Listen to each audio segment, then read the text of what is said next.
Hey everyone, so Jeet here and welcome back to another video.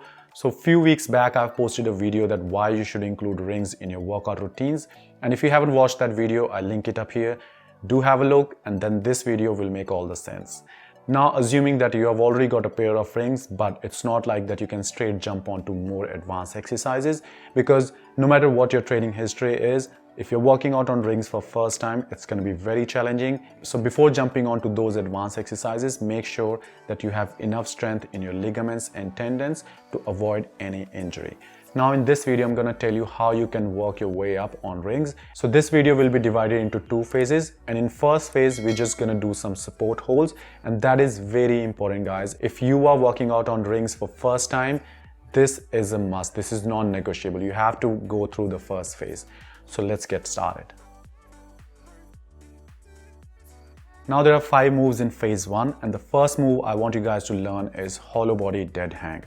Now I've already posted a video about hollow body hold. If you haven't watched that, I'll link it up here again. Do have a look and master that move. Now why I'm emphasizing so much on that is because doing anything on rings requires insane amount of core strength, and if you don't have that, you will be all over the place. You will never be able to stabilize yourself, because don't forget that rings are not stationary like pull-up bars. So you have to create that stability factor with strong core. Now the next question comes that why hollow body dead hang? Why not normal dead hang? Well, don't take me wrong, dead hang is important, it's great exercise, but with hollow body dead hang, what happens is your body acts as a single unit from head to toe, and that's exactly what we want when we are working on rings. So if you can master this move, all the exercises are going to be a bit easier on rings. Now this is the second movement you want to learn on rings, and basically you are doing scapula pull-ups here, that is creating gap between your ears and shoulder. But there's one cue point here that you need to maintain that hollow body position while doing this. Now I've already made a video about shoulder strength as well. If you haven't watched that, I'll link it up here. Do check that out, and you can do those exercises as your accessory movement. That will help you to build enough strength and mobility in your shoulders. So do check that out. I highly recommend that. Now you're not doing any push-ups here, but all you're doing is supporting yourself into that push-up position so that you can be comfortable in that position.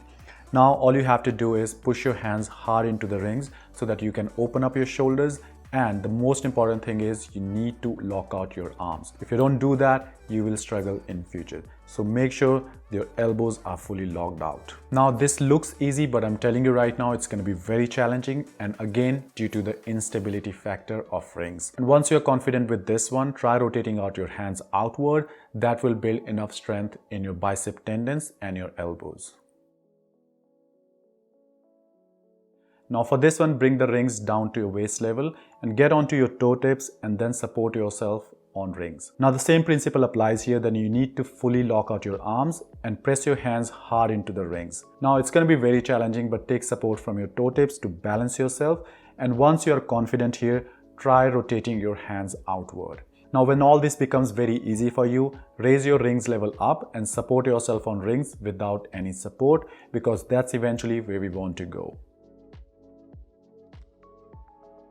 Now the last move of phase 1 which you need to learn is leg raises, and you have got two options here. The first one and the most difficult one is doing leg raises on dip support hold. But assuming you have spent enough time on dip support hold, this shouldn't be that difficult. But if you're still struggling, just do a normal hang and bring your knees towards your chest. Now with this one, I want you guys to own every single rep. Don't use any momentum, do it in a controlled and slow manner, because that's the only effective way of doing any exercise. So these are the 5 basic and fundamental moves which you need to master before doing anything on rings, and there will be a second video coming in which I will cover some basic exercises. So this all together will be a beginner starter series on rings. So that's all for this video, guys. I hope you have enjoyed it, and if you did, show me some support, and I'll see you in the next video. Till then, stay fit and stay young.